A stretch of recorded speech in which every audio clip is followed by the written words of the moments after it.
Welcome to 101. I'm Greg Bassey, your host from the Salisbury Independent newspaper. It's another year, and that means another session of the Maryland General Assembly, and that means our go-to woman on the floor in Annapolis, Delegate Mary Beth Carozza. Welcome, Mary Beth. How are you today? Well, it's good to be back, and it's been a busy time leading up to session. The pre-session period has been very busy, meeting with a lot of constituents.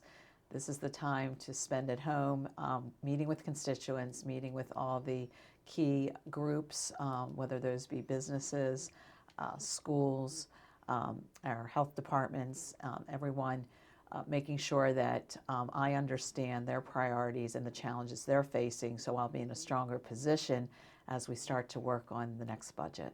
You know, now I watch you closely, and even though the session's only 90 days, you work every day. You go to all these events, you do talk to a lot of people, and it's not just song and dance. You really engage with people and pick their brains on issues. Everything I work on in Annapolis reflects what I'm picking up at home. So most of the issues that I find that constituents bring to me often can be worked out through partnerships. A lot of the challenges, whether it's something like the dredging of the inlet, or if it's an education issue, it often is local, state, and federal. And so you need to bring together the representatives from each level, and of course always bringing in the private sector for their involvement to work through the issues. So when someone brings a challenge to me, I try to bring people together.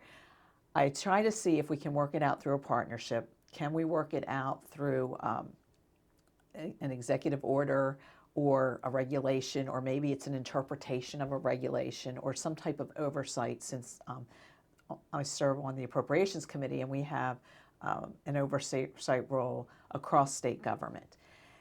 If you come to the point where the issue cannot be addressed through those options, then you may look at a legislative solution. That is what I picked up from the folks when I was going door to door, knocking on over 5,000 doors and hearing from people. They weren't demanding a slew of new laws. They were demanding that what we do have as far as our government, that we are wise in how we spend our taxpayer dollars. They totally expect us to live within our means as a state, as families do, balancing their budgets around the kitchen table. And they also expect government to be responsive. I am very encouraged because Governor Hogan has made constituent service a priority throughout state government. And that starts at the top with the governor. It starts then with the leadership of those departments and agencies, but it also is through these departments and agencies, whether it's someone, a caseworker on the front lines, an inspector in the field, that Governor Hogan expects them to be constituent service oriented. You're so right about that, because the people from Bosch were at a recent chamber meeting. And some of the biggest complaints I get about state government, probably you too, are about their oversight of businesses. And the attitude was completely different in terms of just having access and call us with your problems, and we want to help you, and we want you to be operating your business correctly so you don't get the big fines. And that seemed to me like a big change, like a sea change. And then there's a couple major areas as well. There have been complaints in the past, prior to Governor Hogan's administration, about the Maryland Department of Environment and the gotcha approach. Now you have an effort for the MDE officials and staff to come on site to work through an issue with a business or a constituent with the elected officials. I was able to bring a group together during the MACO, the Maryland Association of County meetings in Ocean City, where we had some of our local Worcester County officials that had some septic issues, and they were, coming up against a brick wall with MDE, and we said, well, let's just bring everybody together. Instead of the back and forth firing off a letter and then waiting for the response, let's bring everybody together and see what we can work through. Because clearly you have to be within the law, but there's also a way that the Maryland Department of Environment can help you get to yes. So that has been, I believe, a cultural change starting with Governor Hogan. Other partnerships include education, where the superintendents and the teachers and the principals will have issues that we need to start making sure are vetted, and that the new state superintendent, who also has represented, I believe, counties at the rural level, will be more in tune to the challenges that we face on the shore. Yeah, she's been here twice, and she's obviously watching Wycomico closely in terms of using it as an example of success, actually, which I think has come a long way. Right now, we're at a really pivotal point with education in the state of Maryland for next steps in the future. There is a commission called the Kerwin Commission that is looking at not only the mandated education funding formulas for the future, but how we've been spending the money and how we can, in fact, be a world-class educational system. I am not an official member on that commission, but I made the effort to go up and attend these meetings for several reasons. One, being a member of the Appropriations Committee, I believe that that's my responsibility, because the bulk of our state dollars go to the mandated education spending. So we first need to understand, what are we getting for the investment we've already made? As we look at changing some of these funding formulas, we want to make sure they're fair to rural areas like Wycomico, Worcester, and Somerset counties. And I believe being physically in the room and reminding folks that I represent the shore is a reminder, and I'm able to interact with these commission meetings members both before and after the meeting. The third area, which again I'm trying to make sure I'm visible and continue to bring up at every meeting, is the prioritizing career technology education. And I'm very encouraged because you have on the lower shore, you have two new superintendents.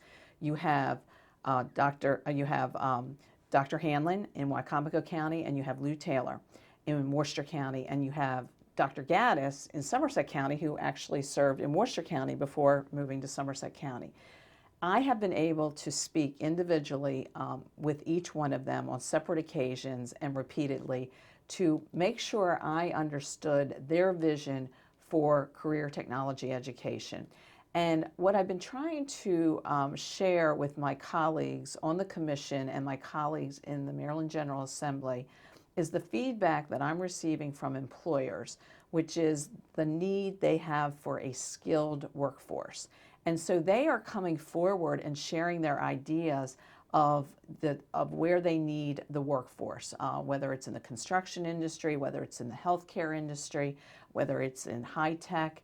And they're very specific on what they're looking for, and they're starting to share those specifics with our leadership in the education system, so we can make sure our courses, beginning in middle school, start to lay the groundwork for those tracks. This means that we can continue to have a very robust biotech track, STEM track that so many of our students are successfully completing.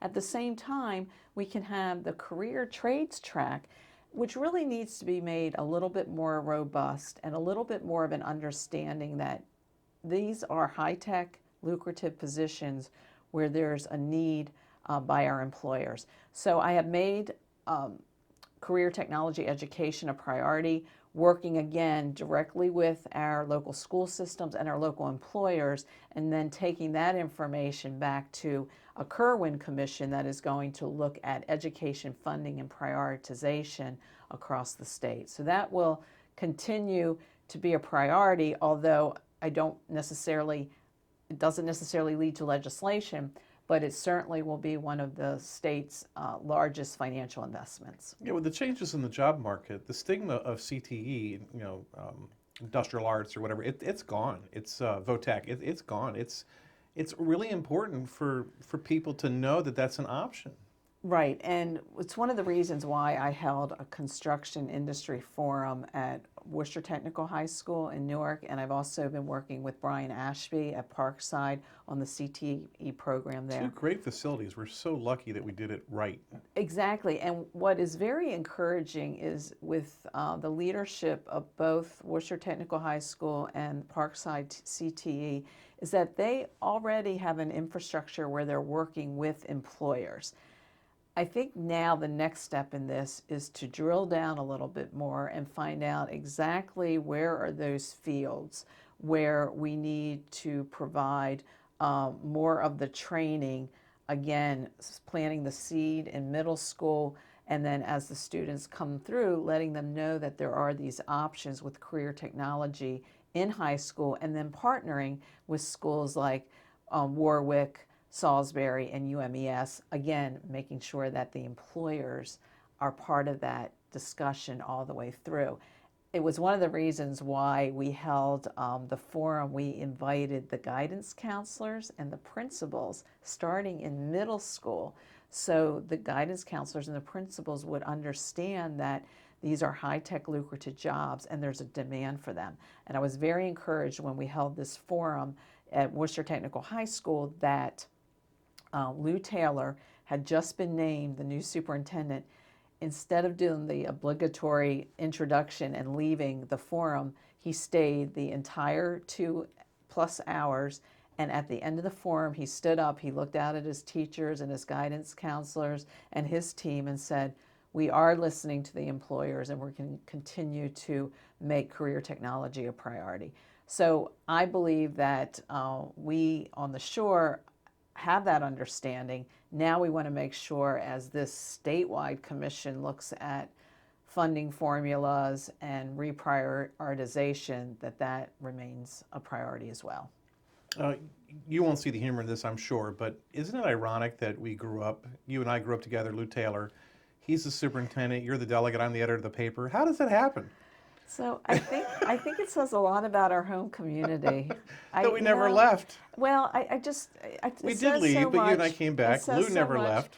And I've been to some very uplifting events that I really enjoy going to before session starts because it reminds me of why I'm doing what I'm doing.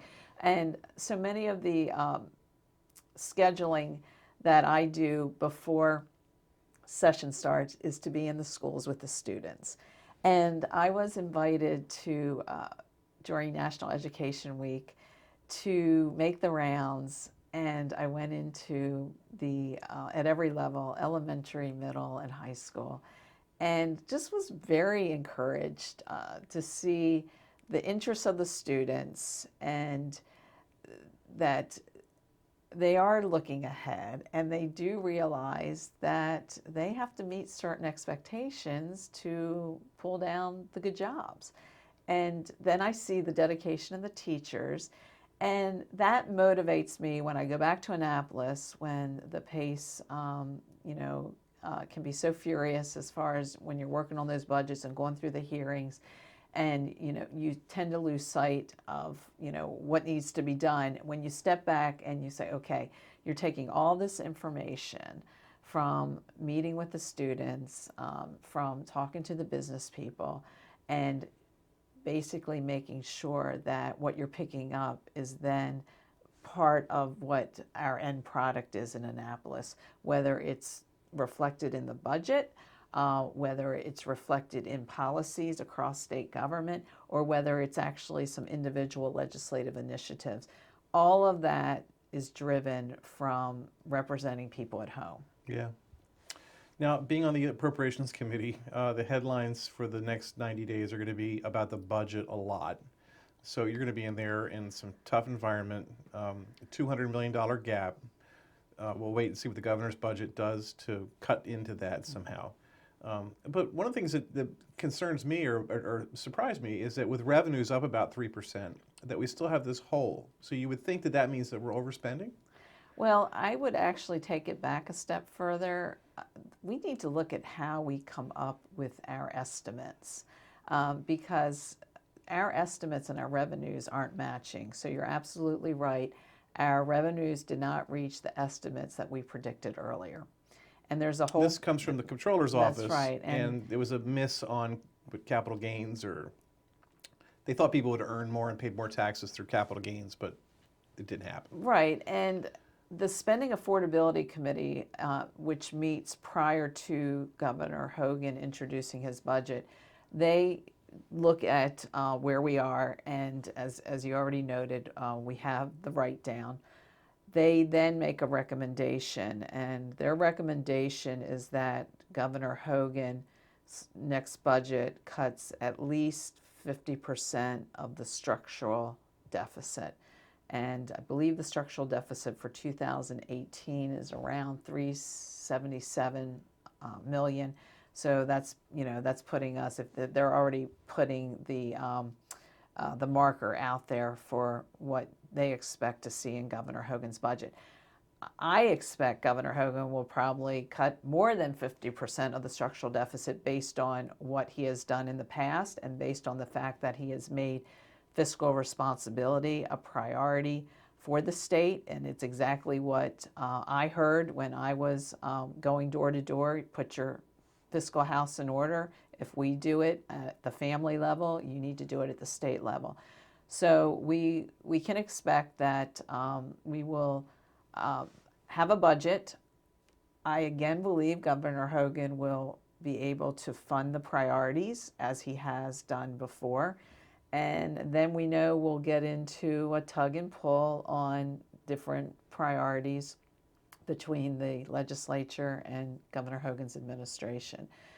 But I think what's different this time is that because we've had the write down, there's going to be more pressure on us to oppose the mandated spending that has been passed in previous sessions of the Maryland General Assembly. And that's what's driving this, is the mandated spending. So we're going to have to go in there and, hold the line on the mandated spending and then take a hard look at these formulas in the future, which again goes back to why I'm spending some time on this this Kerwin Commission, this Education Commission, even though their recommendations are not due until the end of 2017. All of this comes together, though. What we do in the next 90 days will impact those future decisions. So on the Appropriations Committee, I'm also on the subcommittee for Health and Human Resources, which means I spend a lot of time with our local health departments and our local social services. As a matter of fact, I've done a round of meetings with the staff in those local offices before returning for session, because I want to hear from the front lines how these cases are being handled. Do the frontline caseworkers have ideas on how we can be more cost effective, more customer friendly? They're working these cases day in and day out. So they may have ideas and we want them to share those ideas. And I plan to, when the secretary of the Health and Mental Hygiene Committee department comes before my committee, my subcommittee, and the secretary of the Department of Human Resources comes in, I will have specific questions that I've picked up at the local level to have that discussion to see if the leadership of those departments is following up on some of the recommendations that are coming from the front lines. The Democratic leadership has already challenged the governor, has said you can't cut K through 12 spending at all. We're not going to tolerate that. Are they sort of setting him up to have to cut it so they can say he cut education in an election? Or is there a general commitment across the state legislature not to cut public? Governor Hogan has funded education at full levels, so I don't expect that to be an issue for Governor Hogan. Sometimes how we communicate about the budget becomes more of a challenge, which goes back to what I'm trying to do, is make sure I understand our local priorities, make sure they're covered in the budget, and then we're going to probably have some, honest and candid conversations and committee hearings on some of those levels. You know, I think it could be a tough session because we have some budget challenges, and you know, because the Democrats have taken a different approach to mandated spending than Governor Hogan and some of us have taken. The sort of the theory is that this would be the most serious session of the four that you have in a term. That the last session before an election is everyone's very nice because they're trying to get reelected. So this might be the harder session of all of them. The word is that this will be a difficult session. This is, of course, my first time going into a third session. You sense that members have put in a lot of bills. You know, they pre-filed bills, so that tells you that, again, the pace will be pretty rapid. Again, part of that, I think part of our job is not the number of bills that we pass. You know, particularly coming from the shore, some of those bills are going to hurt our poultry industry. Some of those bills are going to be more onerous on our small businesses. So I look at it that part of our job is to stop bad bills. But my primary responsibility, given that I am on the Appropriations Committee, and given that our only constitutional responsibility for the Maryland General Assembly is to pass a balanced budget, that's where my focus will be. And it is a committee that meets virtually every day, sometimes twice a day. You're going through these hearings, really trying to understand what's being presented to you. People think that being on appropriations, it's all about numbers, but what it's really about, it's about priorities. Right. And it's about understanding why certain constituencies advocate for certain levels and what priorities are they trying to achieve. And I keep going back to, you know, before any group or organization asks for additional funds, particularly in these challenging budget times, you first have an obligation to show how you've already spent past funds and how you have maximized. And one question that I consistently ask any group that comes to see me is, can you tell me about your partnerships with the private sector, about the matches, about the support that you either have from the private sector or nonprofits, that you're not coming in and just making a request, you know, for state government spending. I had a chuckle at church this week. A woman said to me, "What's this roadkill bill? Don't they have bigger things to worry about in Annapolis than roadkill?" Obviously, she had no idea what the roadkill bill was. Tell us what the roadkill bill is. This is an example of something trying to kill something. Right. Governor Hogan has made repealing the transportation scoring system, commonly known as the roadkill bill, as his top legislative priority. And this is to keep politics out of the road building decision-making process to a degree. What's so important about this is that we had a system that worked. The Secretary of Transportation and his team would come to each of the individual counties, and I have participated in these meetings in both Wicomico and Worcester counties. They're open to the public, and they are listening to hear what do you need? Not only what you need, but they want to hear how the counties, the locals, are prioritizing their projects. And it's inclusive and it's fair. Well, unfortunately, last session, a bill was introduced to basically to completely scrap that fair process for coming up with the prioritization and funding of these projects, and to come forward with a new transportation scoring formula that, quite frankly, prioritizes urban transit projects. So right there, that tells you that our priorities for transportation projects on the shore, they don't make the list. Right, because those projects are going to benefit more people just because there's more people there and using them. Exactly. Yeah. And when this bill came to the floor last session, it was one of the few issues I stood up on the House floor. You spoke on this I one. did. I spoke vehemently opposed to this. And I actually turned to my colleagues during the debate, and I looked at them and I said, I can tell you that no one consulted our local elected officials about this new transportation scoring formula.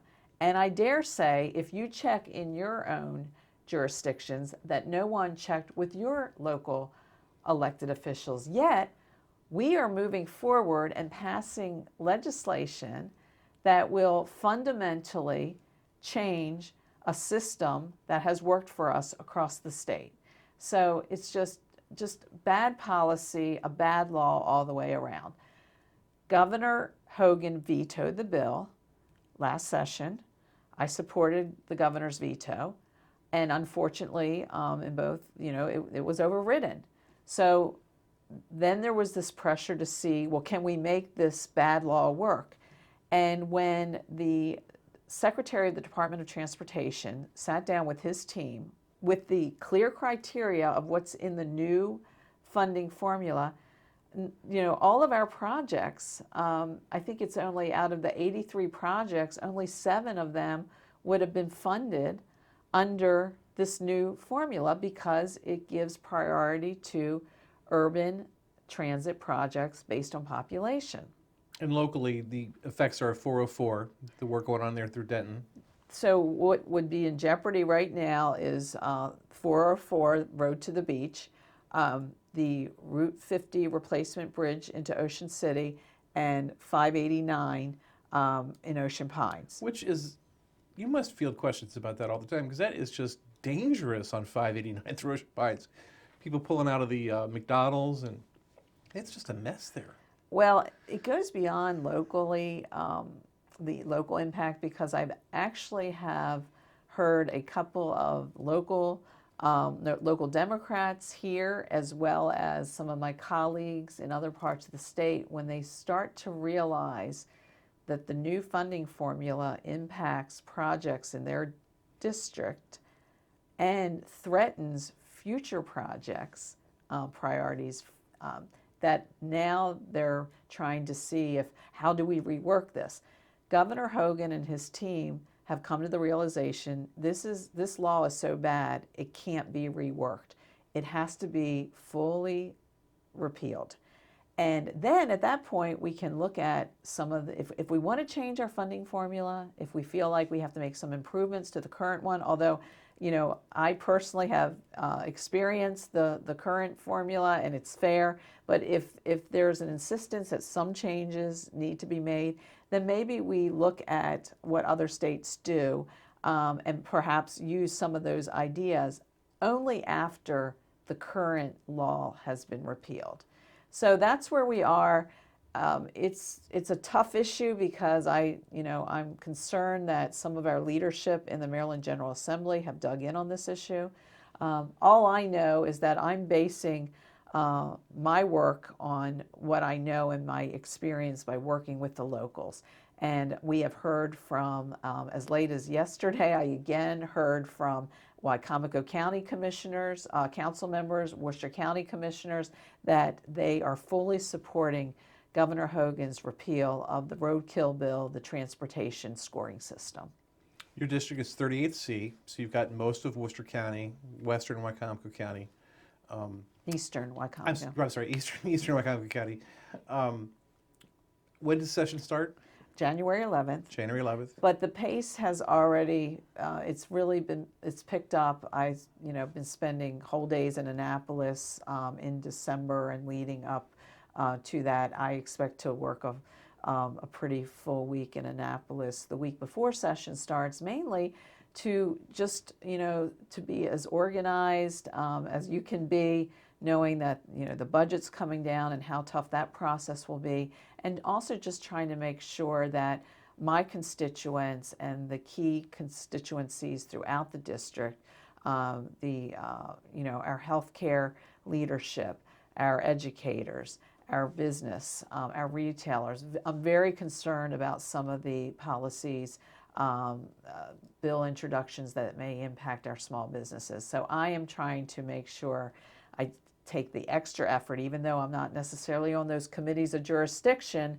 Really, with appropriations, you have oversight and Everything. overview of everything across Yeah. state government. So I plan to continue to maximize that position. So if people want to reach you before you head up there, what's the email address where they can contact you? So if they would go ahead and contact the official email address, Mary Beth Carozza at house.state.maryland.gov. And they can find you on the web very easily. That's right. Mary Beth, thanks for coming in, and we really look forward to another session, your third. That's right. Maybe you all will come up and visit and do a show from That would be fun. Annapolis. That would be really fun. Thank you.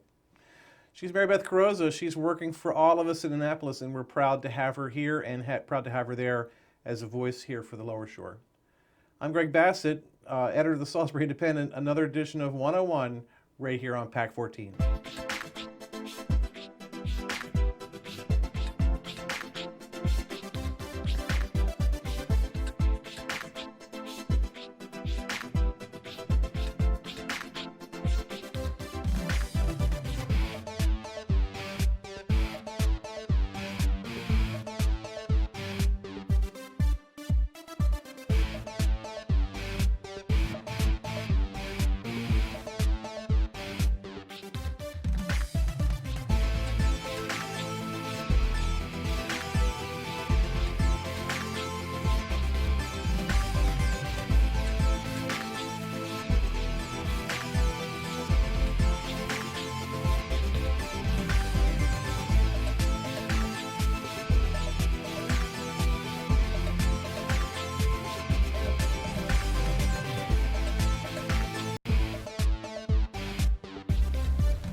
First Shore Federal is proud to support PAC 14 and one-on-one. We'd encourage every business to support PAC 14 and pick a program and support it, and let's make a difference.